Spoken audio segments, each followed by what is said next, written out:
বৈষম্য বিরোধী ছাত্র আন্দোলনে কাপড় বিক্রেতা হত্যা মামলায় নবীনগরে আওয়ামী লীগ নেতা গ্রেফতার।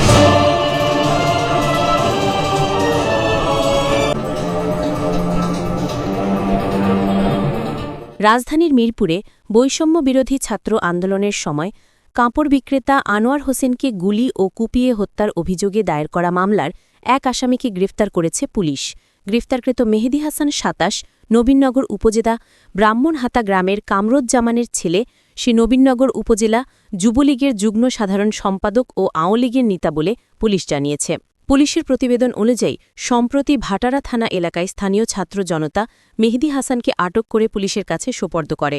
পরে যাচাই করে পুলিশ জানতে পারে তার বিরুদ্ধে ঢাকা মেট্রোপলিটন পুলিশের ডিএমপির মিরপুর মডেল থানায় ২০২৫ সালের একটি হত্যা মামলা রয়েছে। মামলা নং ৭, তারিখ ২ আগস্ট ২০২৫।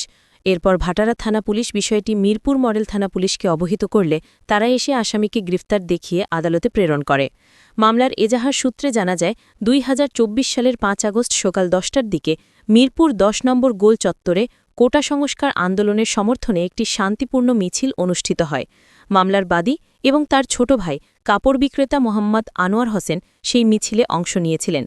এজাহারে অভিযোগ করা হয় মিছিলটি দমনের জন্য আওয়ামী লীগ ও এর সহযোগী সংগঠনের নেতাকর্মীরা পুলিশের সহায়তায় মিছিলে সশস্ত্র হামলা চালায়। হামলাকারীরা মিছিলে অংশগ্রহণকারীদের ওপর নির্বিচারে গুলি, টিয়ারশেল ও বোমা নিক্ষেপ করে। এ সময় আনোয়ার হোসেনের পেটে ও কপালে গুলি লাগে এবং তাকে রামদা দিয়ে কুপিয়ে গুরুতর জখম করা হয়। রক্তাক্ত অবস্থায় তাকে ঢাকা মেডিকেল কলেজ হাসপাতালে নেওয়া হলে কর্তব্যরত চিকিৎসক তাকে মৃত ঘোষণা করেন।